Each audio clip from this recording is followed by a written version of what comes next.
नमस्कार दोस्तों, स्वागत है आपका हमारे यूट्यूब चैनल में। आज मेरी शादी की रात थी और मैं बेहद घबराई हुई थी।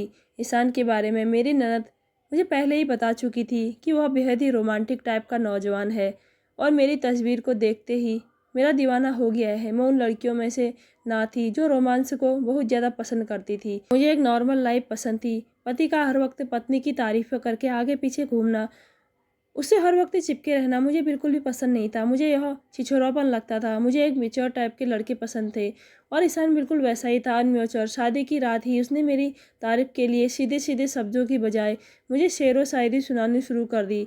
मुझे शायरी आज तक समझ में नहीं आई थी, इसलिए उसकी रोमांटिक शायरी भी मेरे सर के ऊपर से ही गुजर गई थी। मुझे कहने लगा, कैसी लगी शायरी? मैंने कहा, अच्छी है। खैर, 1 साल के बाद ही समझ आती है कि उसका पति उसके लिए कितनी ही मोहब्बत रखता है। ईशान आम मर्दों से अलग था। आम मर्दों की तरह उसने मुझे यह नहीं कहा था कि मेरी माँ के आगे जबान मत चलाना, उनके हुक्म के आगे सर झुका के रखना, मेरी बहनों की सेवा करना, जब भी वह ससुराल से आए तो उन्हें शिकायत का मौका ना देना। यह सब कुछ उसने नहीं कहा था।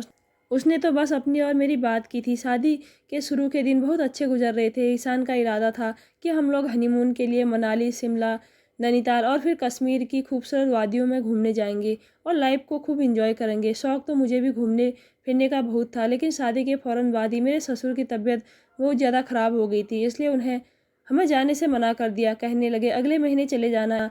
एक तो शादी पर भी बहुत खर्चा हो चुका है और अब मेरी बीमारी पर भी अस्पताल पर पैसे लग रहे हैं। वैसे तो इस बात को सुनकर मेरा मूड ख़राब हो जाना चाहिए था, लेकिन मैं बिल्कुल नॉर्मल थी। हाँ, ईशान का मूड बेहद ख़राब हो चुका था। कहने लगा, यह भी कोई बात हुई भला? सब लोग शादी के फ़ौरन बाद हनीमून पर जाते हैं, 1 महीने बाद कौन जाता है? मैंने कहा, ईशान कोई बात नहीं, पापा जी की तबीयत ठीक नहीं है, अगले महीने चले जाएंगे। मेरे प्यार से समझाने पर बस उसे एक ही काम आता था, मुझसे मोहब्बत भरी बातें करना।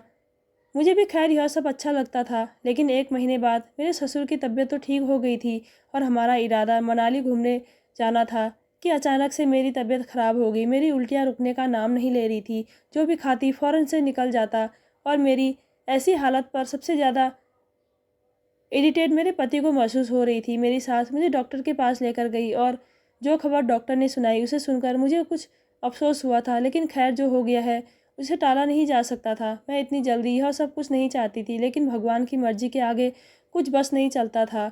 ये बात मेरे लिए बहुत ज़्यादा खुशी का कारण थी, क्योंकि माँ बनना एक अलग ही खूबसूरत एहसास होता है। लेकिन डॉक्टर ने मेरा सफ़र मना कर दिया था। कहने लगी, तुम्हें पहाड़ी जगह बिल्कुल नहीं जाना चाहिए, क्योंकि तुम्हारे लिए यह खतरनाक साबित हो सकता है। पहली पहली प्रेगनेंसी है, सावधानी रखना ज़रूरी है। अगर एक बार प्रॉब्लम हो गई तो फिर बार बार प्रॉब्लम होगी। मैं तो इन चीज़ों से वैसे ही बहुत घबरा रही थी, इसलिए मैंने कहा मुझे कहीं नहीं जाना। मेरी सास को भी यही सही लगा, लेकिन जब यह बात ईशान को मालूम हुई तो उसने तो शोर मचा कर रख दिया। कहने लगा, इतनी जल्दी कैसे हो सकता है? मेरा तो ईशान की बात सुनकर सांस ही अटक गया था। मुझे लगा कि शायद वह मुझे बद किरदार और चरित्रहीन कहने की कोशिश कर रहा है, लेकिन उसकी अगली बात में मेरी सांस बहाल की थी। वह कहने लगा, लोग अपनी शादी के 5-5 साल तक बच्चे का प्लान नहीं करते और अपनी लाइफ को एंजॉय करते हैं, और तुम हो कि इतनी जल्दी क्या? कुछ महीने बाद यह सब कुछ नहीं हो सकता था? मैंने कहा, ईशान, इस समय मैं क्या कर सकती हूँ? यह तो भगवान की मर्जी है, और अगर तुम्हें बच्चा नहीं चाहिए था तो तुम्हें यह बात पहले सोचनी चाहिए थी, तुम्हें सावधानी रखनी चाहिए थी। वह कहने लगा, देखो, इस चीज़ को इतना ज़्यादा इशू मत बनाओ, हम अबॉर्शन करवा लेते हैं, बच्चा कुछ साल बाद पैदा हो जाएगा। मैंने कहा, मैं किसी कीमत पर अपने बच्चे का कत्ल नहीं कर सकती। वह कहने लगा, तो फिर प्रेगनेंसी में ही औरतें सब कुछ कर जाती हैं, घूमती फिरती हैं, एंजॉय करती हैं। लेकिन मैंने साफ मना कर दिया। मैंने कहा, डॉक्टर ने सख्ती से मना किया है, मैं कहीं नहीं जाऊँगी, और फिर यह पहाड़ी रास्ते बहुत ही ख़तरनाक होते हैं, इसमें सफ़र करना बहुत बड़ा रिस्क हो सकता है और मैं रिस्क नहीं ले सकती। जब हमारा बच्चा दुनिया में आ जाएगा तो हम चले जाएंगे। लेकिन ईशान का मूड इस बात पर बहुत ज़्यादा ख़राब हो गया था। अगली सुबह मेरे सास ससुर ने भी हमें जाने से मना कर दिया कि ऐसी हालत में सफ़र करने की कोई ज़रूरत नहीं है। मैं उनकी बात को अच्छी तरह से समझ गई थी, इसलिए मैंने कोई भी नाराज़गी नहीं दिखाई थी, क्योंकि वह जो कह रहे थे मेरी भलाई के लिए ही कह रहे थे। हाँ, ईशान का व्यवहार मेरे साथ बदलने लगा था। अक्सर मेरा खट्टी चीज़ें खाने का जी चाहता और मैं ईशान से मंगवाती तो ईशान कहता, मुझे ये सब चोचले बाजी पसंद नहीं है। एक तो तुम्हें मेरा सारा प्लान चौपट कर दिया, और अब तुम इन गर्मियों के मौसम में कीनू खाने को कह रही हो। कहाँ से लाऊं मैं यह सब कुछ? लेकिन मेरी ये हालत थी कि मुझे कुछ भी डाइजेस्ट नहीं हो रहा था, और जिस चीज़ का जी चाहता वह चीज़ मुझे ईशान लाकर नहीं देता था। एक बार मैंने उसे गोलगप्पे मंगवा लिए, लेकिन वह लेकर नहीं आया। मेरा दिल इतना बुरा हुआ कि मैं रोने लग गई। मैं नहीं जानती थी कि मेरा दिल गोलगप्पे खाने को इतनी तेज़ी से क्यों कर रहा था। शायद यही वक्त होता है कि औरत अपने बस में नहीं रहती। मैं इतना रोई थी कि पूरी रात मेरी रोकर गुजरी थी। अगले दिन मेरी सूजी हुई आंखें देखकर मेरे ससुर और सास चौंक गए। पूछने लगे कि क्या हुआ है, तुम्हारी आंखें सूजी हुई क्यों है। मजबूरन मैंने अपनी सास को बता दिया। वह कहने लगी, यह क्या बात हुई भला, उसने तुम्हारी मंगाई हुई चीज़ लाकर क्यों नहीं दी। ऐसी हालत में तो औरत को खुश रखना चाहिए। अगले दिन मेरी सास ने मुझे प्लेट भरकर गोलगप्पे दिए थे। अक्सर ऐसा ही होता कि रात के वक्त मेरा जी मचलने लगता। जैसे ही ईशान मेरे करीब आता, मुझे अपनी बाहों में भरता तो मुझे उबकाइयाँ सी आने लगती। ऐसे मौके पर ईशान को मेरी हालत समझनी चाहिए थी, लेकिन वह इस बात से चिढ़ने लगा। मैं मुँह पर हाथ रखकर फौरन वॉशरूम में भागती थी। जैसे ही मैं वॉशरूम से बाहर आती तो सबसे ज़्यादा बुरी शक्ल मुझे बाहर आकर ईशान की देखने को मिलती थी। मैं बेहाल होकर बेड पर बैठ जाती, उसे कहती, प्लीज़ मुझे एक गिलास पानी पिला दो। तो बजाय मेरा एहसास करने की वह कहता, मेरा दिमाग ख़राब मत करो, सारे मूड का सत्यानाश कर देती हो। तुम्हें तो बस एक ही काम है। यह कहकर वह अपना कंबल लपेटकर सो गया और मैं बुरी तरह से कांप रही थी। एक तो शादी के फ़ौरन बाद घर की जिम्मेदारियां और फिर इतनी जल्दी प्रेगनेंसी। मेरी ज़िंदगी एकदम बदल चुकी थी। एक महीने में क्या से क्या हो गई थी और यह सब कुछ मेरे लिए नया नया था। मैंने अपने बहते आंसू साफ किए, बड़ी मुश्किल से उठकर किचन में चली गई, फ्रिज से ठंडा पानी निकाला और घुट घुट पीने लगी। जैसे ही 4 महीने हुए, मेरा शरीर कुछ उभरने लगा था। जब भी मैं ईशान को बोलती, मेरे साथ डॉक्टर के पास चलो, मुझे चेकअप करवाना है, तो वह मुझसे चीड़ने लगता, मुंह बिगाड़ते हुए कहता, इस हाल में जहर लग रही हो तुम, मुझे ऐसे तुम्हें बाहर लेकर नहीं जाना। लोग ना जाने मुझे किन किन नज़रों से देखेंगे। ऐसा करो, माँ जी के साथ चली जाओ। अपने पर्स से कुछ 1000 रुपये निकाल कर वह मेरे हाथ पर रख देता। मैं उसे मनाने की बहुत कोशिश करती कि इसमें मेरा क्या दोष है, तुम मेरे साथ ऐसा व्यवहार क्यों करते हो। अब यूं ही दिन गुजरने लगे थे। यह 9 महीने मैंने बड़ी मुश्किल से गुजारे थे, क्योंकि इन 9 महीनों में एक दिन भी ऐसा ना था कि मुझे उल्टियाँ ना आई हो। लेकिन मेरे सब्र का फल मेरे भगवान ने मुझे बहुत खूबसूरत दिया था। मैंने एक बहुत ही प्यारे बेटे को जन्म दिया था। उस दिन तो ईशान के चेहरे पर भी मुस्कुराहट थी। सबसे पहले उसने ही अपने बेटे को अपनी बाहों में भरा था और प्यार किया था। जाहिर है, औलाद औलाद ही होती है। सब लोग बहुत खुश थे, मेरी ननद, सास, ससुर और खासकर ईशान। मेरा बेटा भी सी सेक्शन से पैदा हुआ था, इसलिए मुझे चलने फिरने में बेहद तकलीफ होती थी। पूरा दिन तो मेरी सास और ननद और घर की नौकरानी मेरा ख्याल रख लेती थी, लेकिन अगर रात को मुझे वॉशरूम जाना पड़ता तो ईशान मेरा हाथ तक नहीं पकड़ता था। कहता था, प्लीज़ मैं यह सब नहीं कर सकता। मैं बड़ी मुश्किल से बेड से उतरती थी, दीवार पकड़कर सहारा लेते हुए वॉशरूम जाती थी। फिर यह भी डर होता था कि कहीं गिर गई तो मुसीबत हो जाएगी। अभी मैं बहुत मुश्किल से तकलीफ को सहते हुए वॉशरूम से बाहर आकर बेड पर बैठी थी। बुरी तरह से पसीने से भीग चुकी थी। मेरा सांस से सांस नहीं मिल रहा था। बुरी तरह से हाँफ रही थी कि मेरा बेटा रियान नींद से जाग गया। उसे शायद भूख लगी थी। ईशान उस वक्त गहरी नींद में था, लेकिन रियान के रोने की आवाज़ सुनकर बजाय उसे पकड़ने के मुझे कहने लगा, निहारिका प्लीज़ इसे चुप कराओ, मुझे सुबह ऑफिस भी जाना है। मैंने कहा, ईशान थोड़ी देर के लिए इसे पकड़ो, देख नहीं रहे हो मेरी क्या हालत हो गई है। कहने लगा, बस भी करो, यह बच्चे संभालना और पालना मेरे बस की बात नहीं है। मैं यह सब नहीं कर सकता। पकड़ो भाई इसे, अजीब मुसीबत है, रात को सोना भी नसीब नहीं होता। यह कहकर उसने अपना तकिया और कंबल उठाया और कमरे से बाहर चला गया। मेरा बेटा रियान रोए जा रहा था और मेरी हालत ये थी कि मैं बैठ भी नहीं पा रही थी। मुश्किल से मैंने अपने पाँव बेड पर रखे और बेआवाज़ आंसुओं के साथ रोते हुए अपने बच्चे को उठाया था। उसे सीने से लगाकर मैं फूट फूट कर रोने लगी थी। क्या यह होती है मर्द की मोहब्बत। मैंने उसकी औलाद को 9 महीने अपने शरीर का हिस्सा बनाया था। मौत से लड़कर उसके बच्चे को इस दुनिया में लाई थी और इसे बाप बनाया था। क्या उसका इतना भी फर्ज नहीं बनता था कि वह मेरी हालत को देखते हुए मुझ पर तरस खा लेता। 1 महीना कैसे गुजारा था यह मैं ही जानती हूँ। बेशक मेरी सास बहुत अच्छी थी, लेकिन 10 दिन बाद तो उन्होंने भी कह दिया था कि थोड़ा सा तुम भी किचन में चले जाया करो। ईशान को तुम्हारे ही हाथ की नाश्ते की आदत लग गई है। मैं नाश्ता बनाकर देती हूँ तो 100 कमियाँ निकालता है। बच्चे की पैदाइश की 1 महीने के बाद मैं नहा धोकर अच्छे से फ्रेश हुई थी और भगवान की पूजा भी की थी। और इस 1 महीने में ही ईशान का सब्र जवाब दे गया था। ना उसे मेरा एहसास था, ना ही छोटे बच्चे का। उस दिन रियान के पेट में दर्द था। वह बार बार सोते हुए उठकर रोने लगता था। बड़ी मुश्किल से मैंने उसे सुलाया था। रात के 2 बजे तक मैं रियान को सुलाकर फ्री हो पाई थी। मैं खुद भी नींद से बेहाल हो चुकी थी। जैसे ही रियान गहरी नींद में सो गया और मैं सोने के लिए लेटी, उसी वक्त ईशान मेरे करीब आ गया और मुझे अपनी बाहों में समेटने लगा। मेरी आंखें नींद से चूर थी। मैंने कहा, प्लीज़ ईशान मुझे सोने दो, कहने लगा। बको मत, 1 महीने से बस तुम्हारी शक्ल ही देख रहा हूँ। खबरदार जो आज मुझे जरा भी नखरे दिखाने की कोशिश की तो वह रात से मेरी ईशान से नफरत हो चुकी थी। फ्री होने के बाद वह मेरी तरफ से करवट लेकर सो चुका था और मैं बेदम सी बेड पर पड़ी रही थी। खुद को समेटते हुए वॉशरूम गई और फ्रेश होकर बाहर आई थी। मुझे अभी सोए हुए बस 1 ही घंटा गुजरा था कि रियान फिर से रोने लगा। उसकी आवाज़ सुनकर मुझे भी उठना पड़ा था। मेरा जी चाहा कि मैं रो दूँ। क्या सारी कुर्बानियाँ औरत के लिए होती हैं। शाम के 7 बजे से रियान का रोना शुरू हुआ था और सुबह 8 बजे तक जारी रहा था। मैं उसे गोद में लेकर कमरे के चक्कर लगाती रही थी। तब कहीं जाकर वह सोया था और मेरी यह हालत थी कि चक्कर खाकर गिर जाऊंगी। रियान को बेड पर लिटाकर मैं कमरे से बाहर निकल गई, क्योंकि सास ने भी रात को कह दिया था अब कल से घर संभालो, इसलिए सास ससुर को नाश्ता बना कर दिया। फिर ईशान के ऑफिस की तैयारी करने लगी। पूरा पूरा दिन मेरा घनचक्कर बने गुजरने लगा था। रात को रियान सोता तो ईशान अपनी ख्वाहिशों के साथ जाग उठता। कई बार मैं कह चुकी थी मेरा ऑपरेशन हुआ है, ईशान कुछ तो मेरा एहसास करें। लेकिन मर्द को शायद इन बातों से कोई मतलब नहीं होता। वह मुझसे शरारत करते हुए कहता कि मेरा ख्याल कौन रखेगा। फिर कसम से बड़ी जालिम हो तुम, इतना चाहने वाला पति है तुम्हारा और एक तुम हो कि उसकी मोहब्बत का जवाब मोहब्बत से देने के बजाय नखरे दिखाती हो। मैं यह सब सुनकर चुप हो जाती। दिन रात की जिम्मेदारियां संभालते संभालते मैं थक चुकी थी। अब तो मेरे चेहरे की रौनक भी मुरझाने लगी थी। पूरी रात रियान जगाए रखता और पूरा दिन सोता रहता था और दिन भर मुझे आराम के बजाय पूरे घर को संभालना पड़ता था। कामों से फुर्सत नहीं मिलती थी। मेरे आंखों के नीचे काले गहरे गड्ढे पड़ने लगे थे। उस पर भी ईशान मुझे ताने देने लगा था। कहता, यह तुमने एक ही बच्चे में अपना क्या हाल बना रखा है। अपना शरीर देखा है तुमने, हर तरफ से फैलने लगी हो। कम ऑन यार, थोड़ा कम खाया करो। तुम्हें पता है ना मोटी लड़कियों से मुझे कितनी चिढ़ है। यार प्लीज़ खुद को मेंटेन करके रखो।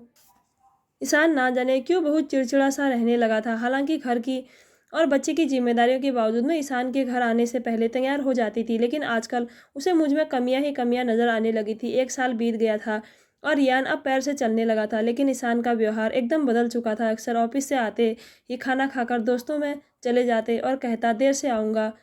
कई बार मैं ईशान से कह चुकी थी कि मुझे और रियान को कभी तो कहीं घुमाने ले जाया करो, लेकिन वह सुनता ही नहीं था। कहता बिजी हूँ, ऑफिस के कामों से फुर्सत नहीं मिलती है, तुम मम्मी पापा के साथ चले जाया करो। यह कहकर वह तैयार होकर दोस्तों में चला जाता। रात को देर से घर आता। कभी कभी रात के 2 बजे तक मैं उसका इंतज़ार करती रहती, लेकिन एक बार जब वह घर आया तो उसकी आंखें मुझे नशे से चूर लग रही थी। गाना गुनगुनाते हुए वह घर में दाखिल हुआ था।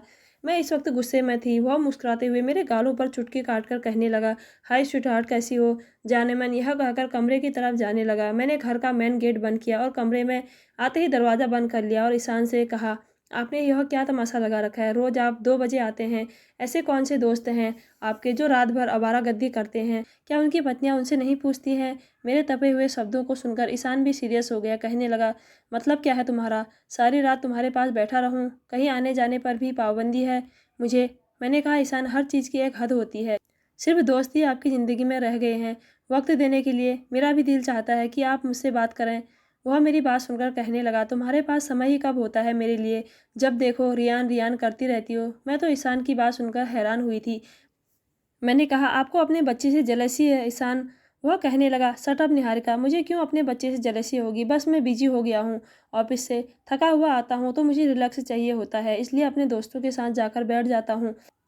अब तुमसे यह भी बर्दाश्त नहीं होता। यह कहकर वह अपने कपड़े बदल कर सो गया। अगले दिन जब मैं उसके कपड़े धोने लगी तो उसकी शर्ट की पिछली तरफ लिपस्टिक का निशान देखकर मेरे होश उड़ गए थे। मैंने वह शर्ट वैसी की वैसी रख दी। पूरा दिन मेरा गुस्से से बुरा हाल हो रहा था।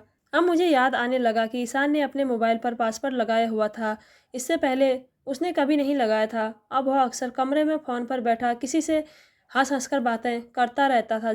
जब भी मैं कमरे में आती तो फ़ौरन से फ़ोन बंद कर देता। कहता, मैं बाद में तुमसे बात करूंगा। मैं पूछती किसका फ़ोन था तो एकदम घबरा जाता। कहता, दोस्त का फ़ोन है, और फिर बात को बदल देता। रात को जब ईशान ऑफिस से वापस आया तो खाना खाते ही मुझसे कहने लगा, मैं दोस्तों के पास जा रहा हूँ, रात को देर से आऊँगा। मैंने कहा, आज आप कहीं नहीं जाएंगे। वह कहने लगा, फिर तुम्हारी वही रोज़ का तमाशा शुरू हो गया है।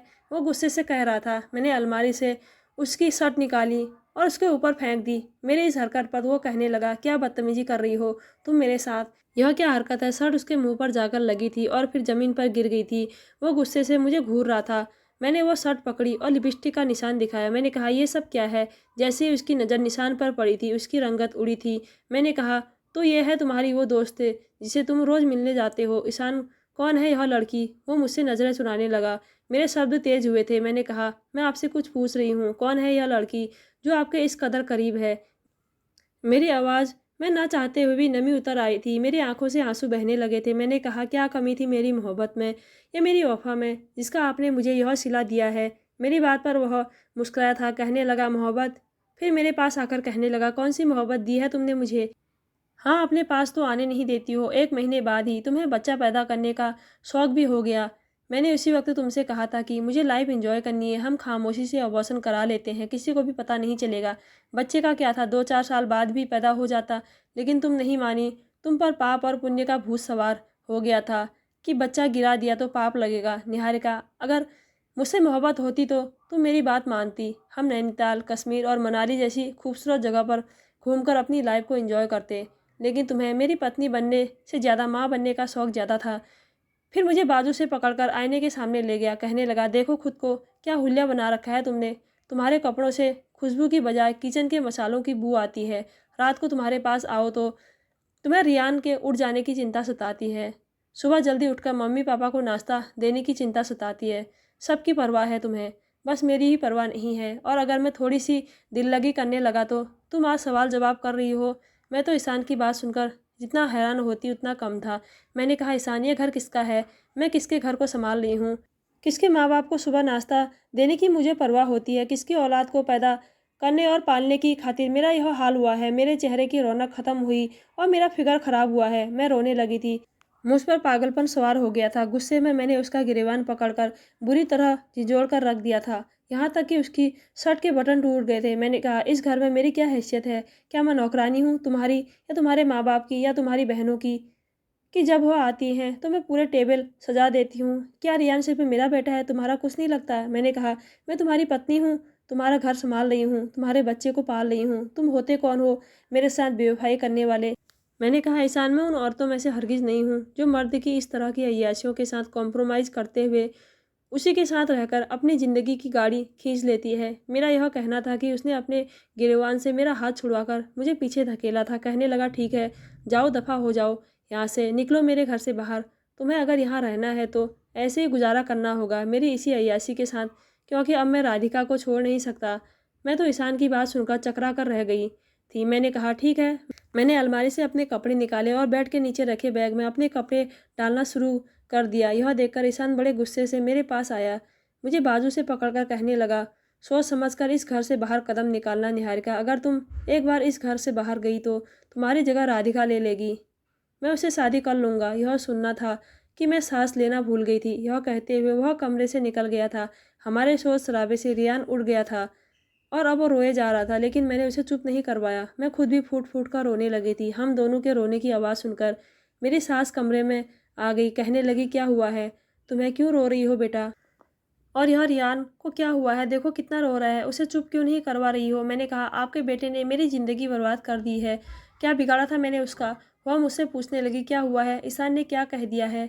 मैंने कहा, मेरे होते हुए वह दूसरी औरत के पास जाता है। यह सुनना था कि मेरी सास को भी गुस्सा आ गया।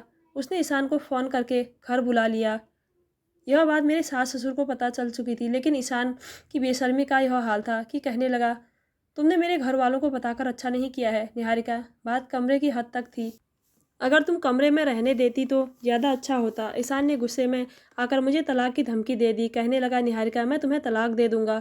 यह सुनकर मेरे ससुर ने ईशान के मुंह पर जोरदार थप्पड़ मारा था। कहने लगे, यह क्या बकवास कर रहे हो? जरा सी बात पर तुम पत्नी को तलाक दोगे? खबरदार जो एक शब्द भी मुँह से निकाला। लेकिन मुझे तो लगा जैसे मेरा सब कुछ खत्म हो गया, बिखर गया। मैं फ़ौरन से उसी हालत में घर से बाहर निकल गई थी। ना मेरे सर पर दुपट्टा था, ना मेरे हाथ में कोई सामान, और ना ही रियान। में रोते हुए तेज तेज सड़क की तरफ जा रही थी। जैसे ही मेन रोड तक पहुंची, मैंने रिक्शा लिया और अपने घर चली गई। मुझे रात के समय रोते हुए देखकर मेरे माँ बाप परेशान हुए थे। मेरा भाई मुझसे वजह पूछने लगा। मैं अपने भाई के साथ लगी और रोते हुए उसे बता दिया कि ईशान ने मुझे तलाक की धमकी दी है। यह खबर मेरे घर वालों पर कयामत की तरह गिरी थी। फिर बहुत ज़्यादा लड़ाई झगड़ा हुआ था ईशान के साथ और मेरे भाई के साथ। उसने कहा कि मैंने अभी सिर्फ तलाक की धमकी दी है। अगर तुम्हारी बहन ने अपना घर बसाना है तो उसे बोलो शराफत से घर आ जाए, वरना कुछ ही दिनों में मैं उसे तलाक के कागज़ भी भेज दूंगा और उसका और मेरा रिश्ता हमेशा हमेशा के लिए ख़त्म हो जाएगा। मेरे भाई ने कहा कि मेरी बहन मुझ पर बोझ नहीं है। जहाँ तुमने तलाक की धमकी दी है, तलाक भी दे दो, हमें कोई फ़र्क नहीं पड़ता। लेकिन अब वो तुम्हारे घर नहीं आएगी। हर रोज़ मुझे अपने बच्चे रियान की याद सताती थी। 1 साल का ही तो था, लेकिन मैंने भी दिल पर पत्थर रख लिया था, क्योंकि अगर उसे भी अपने साथ ले आती तो ईशान को कभी भी अपनी गलती का एहसास नहीं होता। कोई भी दूसरी औरत किसी का बच्चा नहीं पालती। 15 दिन हुए थे मुझे मायके में बैठे हुए, जब मेरे सास ससुर रियान को साथ लेकर आए थे। रियान रोए जा रहा था। उसे देखकर मेरा दिल बुरी तरह से तड़पा था। इससे पहले कि मैं उसकी तरफ लपकती, मेरे भाई ने मेरा हाथ पकड़कर मुझे नाम में इशारा किया और कहने लगा, निहारिका अपने कमरे में जाओ, मैं इन लोगों से बात करता हूँ। मेरी सास कहने लगी, निहारिका हमारे साथ वापस चलो, क्यों गलती कर रही हो? ईशान उस लड़की से शादी कर लेगा और तुम्हारा घर बर्बाद हो जाएगा। यह सुनकर मेरा दिल बेचैन हुआ था। एक बार सोचा कि वापस लौट जाती हूँ, मेरे बच्चे की ज़िंदगी बर्बाद हो रही है। लेकिन उससे पहले कि मैं कुछ कहती, मेरा भाई कहने लगा, मेरी बहन ही क्यों कुर्बानी देती रहे? अगर ईशान शादी कर सकता है तो निहारिका की भी दूसरी शादी हो सकती है। अपने बेटे से कहो कि तलाक के कागज़ भेज दे। मेरी बहन निहारिका को उसके नाम पर बिठाई नहीं रखूँगा। मेरी सास रोने लगी, कहने लगी, रियान की ज़िंदगी बर्बाद हो जाएगी। माँ ही औलाद की खातिर कुर्बानी देती है। मर्द तो ऐसे शौक पालते हैं, लेकिन वक्त गुजरने के साथ बाज भी आ जाते हैं। मेरे भाई ने कहा, माफ़ कीजिए आंटी जी, लेकिन हमारे समाज में आप जैसी माँओं की ऐसी बातों की वजह से बेटे अपनी पत्नी के होते हुए बाहर के ऐसे गंदे शौक पालते हैं, क्योंकि उनकी परवरिश आप जैसी माएँ यह सोचकर करती हैं कि लड़का है, अगर ऐसा काम शौक में कर भी लेगा तो कोई बात नहीं, औरत सब्र करके बैठ जाएगी। लेकिन हर बात औरत ही सब्र क्यों करे? आदमी को भी अपनी गलती का एहसास होना चाहिए। मेरे सास और ससुर चले गए थे। मुझे अपने बच्चे के बिना ज़िंदगी उदास लगती थी, लेकिन मेरा भाई मुझे समझाने लगा, तुम सब्र करके बैठी रहो। अगर तुम यूँ चली गई तो ईशान एक के बजाय 10 औरतों से संबंध रखेगा, क्योंकि उसे लगेगा कि तुम्हारे पास दूसरा ऑप्शन नहीं है। 2 महीने गुजरने के बाद ईशान मुझे लेने आया था। इत्तेफाक ऐसा था, दरवाज़ा मैंने ही खोला था। सेव बड़ी हुई थी, आंखें भीगी हुई थी। मुझे देखकर शर्मिंदा भी हुआ था। मैंने दरवाज़ा बंद करना चाहा तो उसने अपना हाथ दरवाजे के बीच में रखकर दरवाज़ा बंद होने से रोका था। कहने लगा, निहारिका भगवान के लिए मेरी बात सुन लो। तुमने अपना फ़ोन तक अपने भाई को दे रखा है। मैं तुमसे पिछले 15 दिनों से बात करना चाह रहा हूँ, लेकिन तुम्हारा भाई दरवाज़ा खोलो निहारिका, मुझे तुमसे बात करनी है। वह दरवाज़ा धकेल के अंदर आ चुका था। शोर की आवाज़ सुनकर मेरा भाई और मेरे माँ बाप भी अपने कमरों से बाहर आ गए थे। दरवाजे पर ईशान को देखकर मेरा भाई गुस्से में आ गया और कहने लगा, यहाँ पर क्या करने आए हो? ईशान ने कहा, अपनी पत्नी को लेने आए हूँ। यह सुनकर मेरा भाई गुस्से से कहने लगा, वह पत्नी जिसे तुम तलाक दे चुके हो? उसने कहा, तलाक की धमकी दी थी, तलाक नहीं दी थी। और निहारिका अब भी मेरी पत्नी है, मैं उसे यहाँ से ले जाने का पूरा हक रखता हूँ। मेरा भाई मुझसे कहने लगा, निहारिका अपने कमरे में जाओ। मैं कमरे में जाने लगी, लेकिन ईशान की अगली बात सुनकर मेरे कदम वहीं रुक गए थे। ईशान कहने लगा, निहारिका रियान बहुत बीमार है और अस्पताल में एडमिट है। मेरा बच्चा मर जाएगा, भगवान के लिए मेरे साथ चलो। यह सुनना था कि मैं तड़प कर पीछे पलटी थी। मैंने कहा, क्या हुआ मेरे बच्चे को? ईशान उसकी आंखों से आंसू बह रहे थे। कहने लगा, जब से तुम आई हो बुखार नहीं उतर रहा है उसका, बहुत कमज़ोर हो गया है। मैं फ़ौरन ईशान के साथ चली गई। मेरा भाई मुझे पीछे से आवाज़ देता रह गया, लेकिन मैं रुकी नहीं थी। मुझे इस समय सिर्फ और सिर्फ रियान की परवाह थी और किसी की नहीं। 3 दिन मैं अपने बेटे के पास अस्पताल में रही। मुझे देखकर उसके चेहरे की मुस्कुराहट लौट आई थी। मैंने उसे अपने सीने से लगा लिया था, गोद में भरकर चूम लिया था। वो मम्मा मम्मा कह रहा था। मैं उसे बेइंतहा चूम रही थी और रो रही थी। 3 दिन में उसकी तबीयत काफ़ी ठीक हो गई थी। हॉस्पिटल से भी छुट्टी हो गई तो ईशान मुझे सीधा घर ले गया। मेरे सास ससुर भी बहुत खुश थे। रात को रियान के सो जाने के बाद ईशान मेरे करीब आ गया, मेरे सामने हाथ जोड़कर माफ़ी मांगने लगा। कहने लगा, निहारिका मुझे माफ़ कर दो। मुझे समझ आ गया है कि पत्नी पत्नी ही होती है। यह हर दूसरे तीसरे लड़के से दोस्ती करने वाली लड़कियां कभी घर नहीं बसा सकती। उन्हें सिर्फ पैसा और अय्याशी प्यारी होती है। मेरा तुमसे वादा है, मैं आगे कभी तुम्हारे साथ बेईमानी नहीं करूँगा। मैंने कहा, मैं सिर्फ अपने बेटे के लिए वापस आई हूँ ईशान, आपके लिए नहीं। मेरी बात सुनकर वह बेचैन सा हुआ था। कहने लगा, मैं जानता हूँ तुम मुझसे बहुत नाराज़ हो, तुम्हें होना भी चाहिए, लेकिन निहारिका मुझे हर हाल में तुम्हारा साथ चाहिए। मैं अब तुम्हारे बिना नहीं रह सकता। मुझे अपनी गलती का एहसास हुआ है और मैं अपनी गलती का पश्चाताप भी करने को तैयार हूँ। एक बार मेरी बात का विश्वास करके देखो, मैं तुम्हें ज़िंदगी में सारी खुशियाँ दे दूँगा और प्लीज़ इनकार मत करना। ईशान की इन बातों ने मुझे बेचैन किया था। मैंने कोई जवाब नहीं दिया, लेकिन मेरे दिल में उसके लिए अब वो मोहब्बत नहीं रही थी जो पहले कभी हुआ करती थी। ईशान मेरा पहले से भी ज़्यादा ख्याल रखता था, लेकिन बदले में मैं उसे वह प्यार नहीं दे पा रही थी जिसकी वह मुझसे उम्मीद लगाए हुए था। पति पत्नी का रिश्ता ऐसा ही होता है, किसी शीशे की तरह। एक बार दरार आ जाए तो कभी पहले जैसी खूबसूरती नहीं रहती। मेरी खामोशी ईशान को खलने लगी थी। बार बार कहता, निहारिका तुम पहले जैसी नहीं रही। लेकिन मैं उसे जवाब नहीं देती। मर्द क्यों ये समझता है कि वह कुछ भी कर ले, पत्नी उसे हमेशा माफ़ करके पहले जैसी मोहब्बत देती रहेगी। ऐसा नहीं होता। मैंने उसको उसके घर को बसाने के खातिर अपनी नींद, अपना चैन, अपनी खूबसूरती को मिटा दिया था, और उसने अपनी वफ़ा देने के बजाय मुझे तलाक की धमकी दी थी और मुझे घर से निकाल दिया था। और उसे होश उस वक्त आया जब उस लड़की ने उससे शादी करने से इनकार कर दिया। फिर वह मुझसे पहले से मोहब्बत की उम्मीद लगा रहा था। अगर वह लड़की उससे शादी के लिए इनकार ना करती तो क्या ईशान मुझे वापस इस घर में लेकर आता और मुझे मोहब्बत और वफ़ा दे पाता? मेरा आप लोगों से यही सवाल है, क्या मुझे ईशान को माफ़ करके उसे दिल से स्वीकार कर लेना चाहिए, या फिर सिर्फ अपने बच्चे रियान की खातिर मुझे ईशान का साथ निभाना चाहिए? दोस्तों, कहानी कैसी लगी ज़रूर बताना। पसंद आई हो तो प्लीज़ लाइक करना।